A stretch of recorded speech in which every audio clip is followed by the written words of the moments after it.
ഇന്ന് ഞാനിവിടെ നിങ്ങൾക്കായിട്ട് വിഷു സ്പെഷ്യലായിട്ട് തയ്യാറാക്കി കാണിക്കാൻ പോകുന്നത് എല്ലാവർക്കും ഇഷ്ടപ്പെടുന്ന രീതിയിലും അതുപോലെ തയ്യാറാക്കാൻ പറ്റുന്നതുമായിട്ടുള്ള നല്ലൊരു ട്രഡീഷണൽ രീതിയിൽ തയ്യാറാക്കി എടുക്കുന്നതായിട്ടുള്ള ഒരു നെയ്യപ്പത്തിൻ്റെ പ്രിപ്പറേഷനാണ്. പ്യോർലി ആ ഒരു പരമ്പരാഗത രീതിയിൽ എന്ന് നമുക്ക് പറയാൻ പറ്റത്തില്ല. കാരണം നമ്മൾ സാധാരണ ട്രഡീഷണൽ ആയിട്ടുള്ള രീതിയിൽ നെയ്യപ്പം തയ്യാറാക്കുമ്പം അതിൽ നമ്മൾ കരിപ്പട്ടി ആണ് ചേർക്കുന്നത്. അപ്പോൾ ഇന്ന് തയ്യാറാക്കുന്നത് ശർക്കരയിലാണ് തയ്യാറാക്കി കാണിക്കുന്നത്. വളരെ ടേസ്റ്റി ആയിട്ട് അതുപോലെ നല്ല ബൾജി ആയിട്ട് വരുന്ന നെയ്യപ്പത്തിൻ്റെ ആ ഒരു ടെക്സ്ചർ അറിയാമല്ല, ആ ഒരു രീതിയിൽ തന്നെ നമുക്ക് തയ്യാറാക്കി എടുക്കാൻ കഴിയുന്നതായിട്ടുള്ളൊരു പ്രിപ്പറേഷൻ കൂടിയാണ്. കുറച്ച് കാര്യങ്ങളൊക്കെ ടിപ്സായിട്ട് ഞാൻ പറയുന്നുണ്ട്. അതൊക്കെ ശ്രദ്ധിച്ചാൽ ആർക്കും എളുപ്പത്തിൽ തയ്യാറാക്കാൻ കഴിയുന്നതാണ് ഈ ഒരു നെയ്യപ്പത്തിൻ്റെ പ്രിപ്പറേഷൻ. എങ്ങനെയാണെന്ന് നമുക്ക് കണ്ടു നോക്കാം. പ്രിപ്പറേഷനിലോട്ട് പോകാം. വീഡിയോ കാണാം.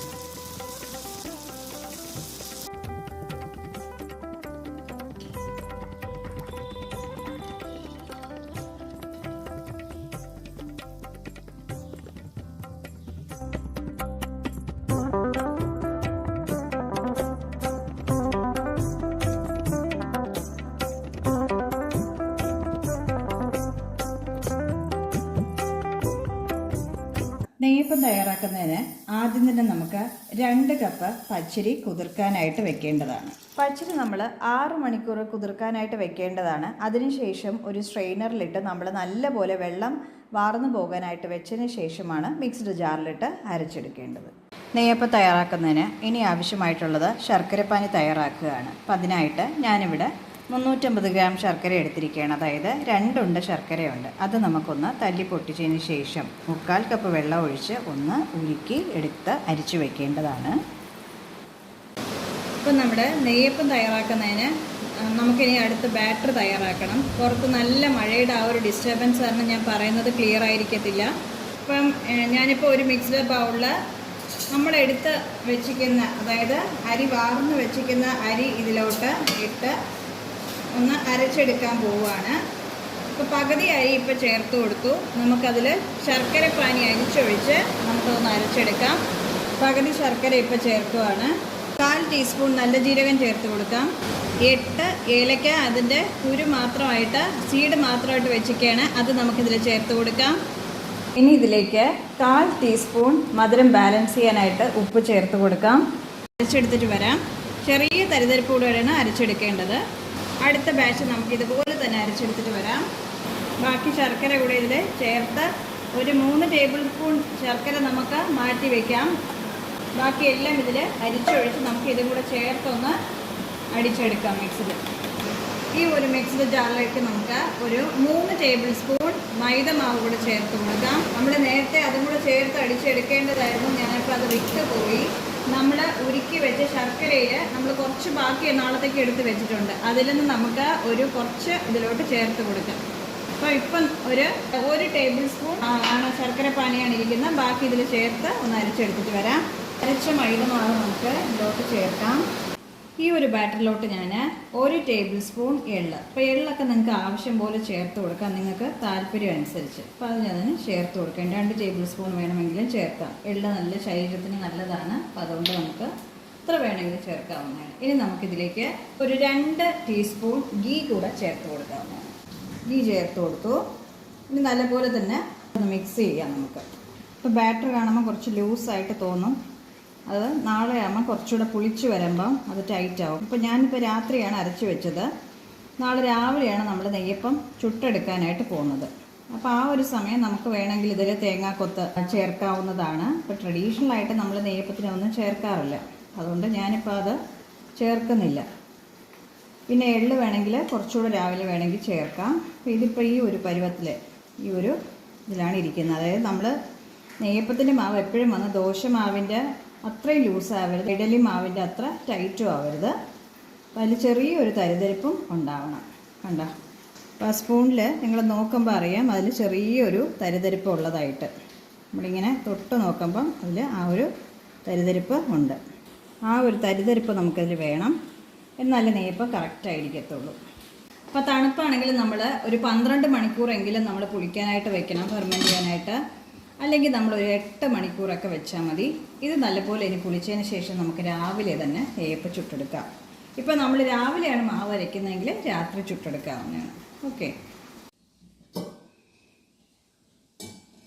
ഇപ്പം നമ്മുടെ നെയ്യപ്പത്തിൻ്റെ ബാറ്റർ ഇപ്പം 13 hours കഴിഞ്ഞു.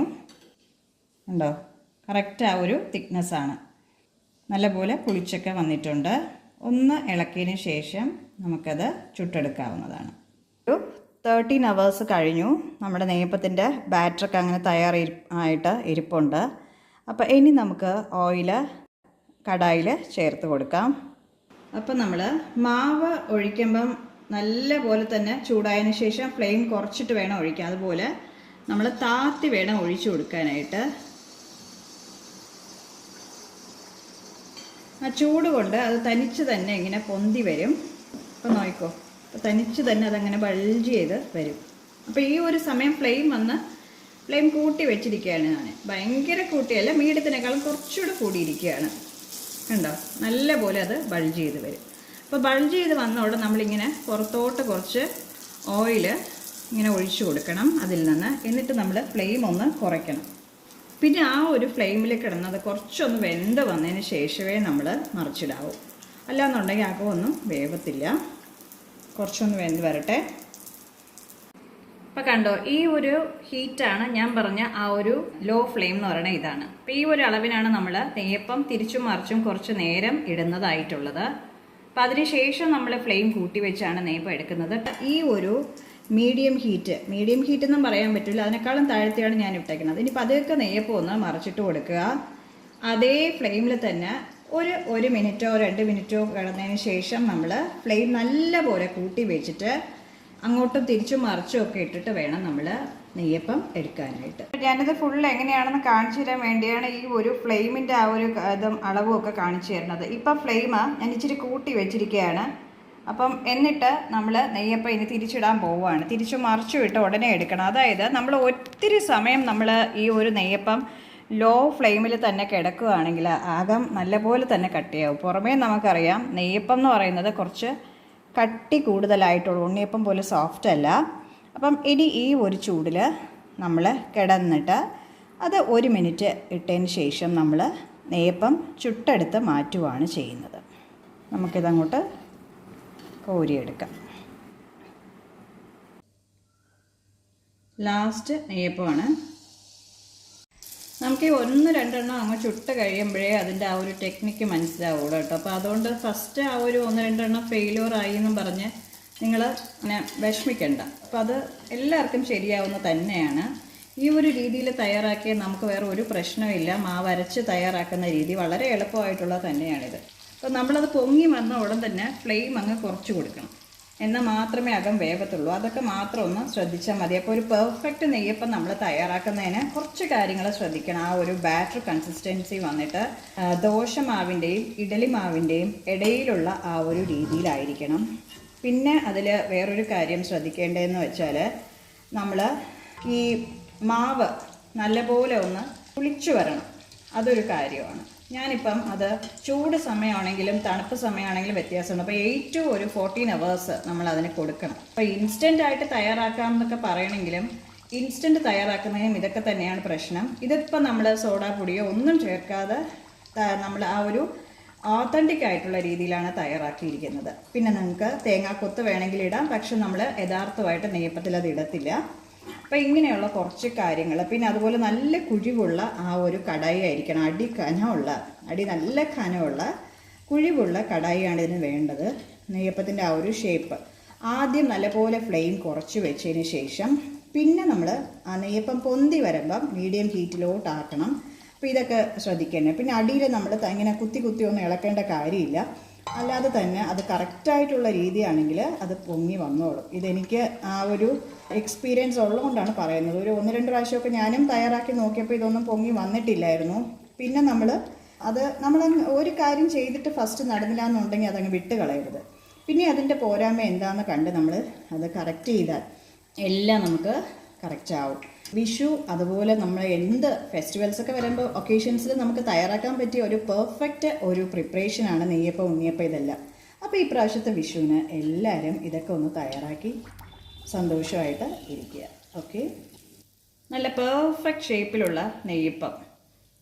ഇത് വന്ന ഏറ്റവും അവസാനം നമ്മൾ ലാസ്റ്റ് നെയ്യപ്പം ചുട്ട് കഴിഞ്ഞതിന് ശേഷം കുറച്ച് മാവ്, അതായത് 1 ടേബിൾ സ്പൂണോളം മാവും വരും. അപ്പം അത് വെച്ച് നമ്മളൊരു കുഞ്ഞ് ബേബി നെയ്യപ്പം, ഒരു ചെറിയൊരു ബേബി കുഞ്ഞ് നെയ്യപ്പമാണേ, അതും കൂടെ നമ്മൾ വേസ്റ്റ് ചെയ്യേണ്ടെന്ന് വെച്ച് അങ്ങ് ചുട്ടെടുത്തു. കാണാൻ നല്ല രസമുണ്ടത്, അതുകൊണ്ടാണ് ഞാൻ അതിൻ്റെ വീഡിയോ അങ്ങ് എടുത്തത്. ഇപ്പം നമ്മൾ ബേബി നെയ്യപ്പം ഇവിടെ റെഡി ആയിട്ടുണ്ട്. അപ്പം അതിനെ വെറുതെ നമ്മൾ അവോയ്ഡ് ചെയ്യണ്ടല്ലോ. കുഞ്ഞ് നെയ്യപ്പം നമ്മൾ കളഞ്ഞിട്ടില്ല, അതും എടുത്തിട്ടുണ്ട്. അപ്പോൾ ഇനി നല്ലപോലെ തന്നെ അടുത്ത് എല്ലാം സെർവ് ചെയ്തതിന് ശേഷം ഞാൻ എങ്ങനെയാണെന്നുള്ള വീഡിയോ നെയ്യപ്പം പൊട്ടിച്ച് കാണിച്ചു തരാം അത് എങ്ങനെയുണ്ടെന്നുള്ളത്. ഓക്കെ, ഇപ്പോൾ ഏകദേശം നമുക്കൊരു 15 നെയ്യപ്പത്തോളം കിട്ടിയിട്ടുണ്ട്. അപ്പോൾ ഞാനിത് കുറച്ചുകൂടെ ഇതായിട്ട് നിങ്ങൾക്ക് വീഡിയോ എടുത്ത് കാണിച്ചു തരാം എങ്ങനെയാണെന്നുള്ളത്. ഇപ്പോൾ നെയ്യപ്പം എല്ലാം ഇവിടെ റെഡിയായി കഴിഞ്ഞു. എപ്പോഴും അത് തയ്യാറാക്കിയതിന് ശേഷം അടുത്ത ദിവസമായിരിക്കും കുറച്ചുകൂടെ ആ ഒരു ടേസ്റ്റ് നമുക്ക് അറിയാൻ പറ്റുന്നതായിട്ടുള്ളത്. അപ്പോൾ ഇതിൽ നമ്മൾ തയ്യാറാക്കിയതിൽ ഏറ്റവും അവസാനം ചുട്ടെടുത്ത ആ ഒരു ബേബി നെയ്യപ്പം ആണ് ഞാനിപ്പോൾ നിങ്ങൾക്കായിട്ട് അകം എങ്ങനെയാണെന്ന് കാണിക്കാനായിട്ട് എടുക്കുന്നത്. അപ്പോൾ എങ്ങനെയാണെന്ന് നോക്കാം. ഏറ്റവും അവസാനം നമ്മൾ ചുട്ടെടുത്തതാണ് ഈ ഒരു ബേബി നെയ്യപ്പം.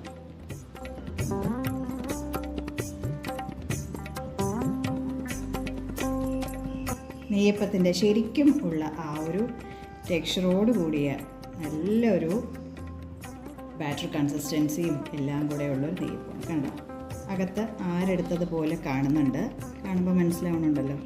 അപ്പം നെയ്യപ്പം പൊതുവേ പുറമേ വന്നിട്ട് ഹാർഡും അകത്ത് ആവശ്യത്തിന് ആ ഒരു സോഫ്റ്റ്നെസ് മാത്രമേ ഉണ്ടായിരിക്കുള്ളൂ. നമ്മുടെ ഉണ്ണിയപ്പം പോലെ സോഫ്റ്റ് അല്ല. പിന്നെ അതിൻ്റെ ആ ഒരു സൈഡ് എല്ലാവർക്കും അറിയാം എങ്ങനെയാണെന്നുള്ളത്. കണ്ടോ, ഈ ഒരു സൈഡ് ഇങ്ങനെ നമ്മൾ ലേസ് വർക്ക് കൊടുത്തതുപോലെ ഇരിക്കും, കാസ കൊടുത്തതുപോലെ ഇരിക്കും. ബാക്ക് സൈഡും അതേപോലെ തന്നെയാണ്, ബൾജി ആയിട്ട് വരും. പുറമേയും അങ്ങനെയാണ്. അതാണ് നെയ്യപ്പത്തിൻ്റെ യഥാർത്ഥമായിട്ടുള്ള ആ ഒരു ടെക്സ്ചർ എന്ന് പറയുന്നത്. അപ്പോൾ ഇതെങ്ങനെയാണെന്ന് ഞാനൊന്ന് കഴിച്ച് നോക്കട്ടെ. അകമൊക്കെ വെന്തിട്ടുണ്ട്, നല്ലപോലെ തന്നെ ആവശ്യത്തിന് മധുരവും ഒക്കെ ചേർന്നിട്ടുള്ള ടേസ്റ്റി ആയിട്ടുള്ള നെയ്യപ്പമാണ്. അറ്റത്തുള്ള ഈ ഭാഗമാണ് ആ ഒരു ഫീൽ ചെയ്യണത്, ഭയങ്കര ടേസ്റ്റി ആയിട്ടുണ്ട്. അപ്പം ഈ ഒരു വിഷുവിന് എല്ലാവരും ഇതൊന്ന് ട്രൈ ചെയ്ത് നോക്കുക.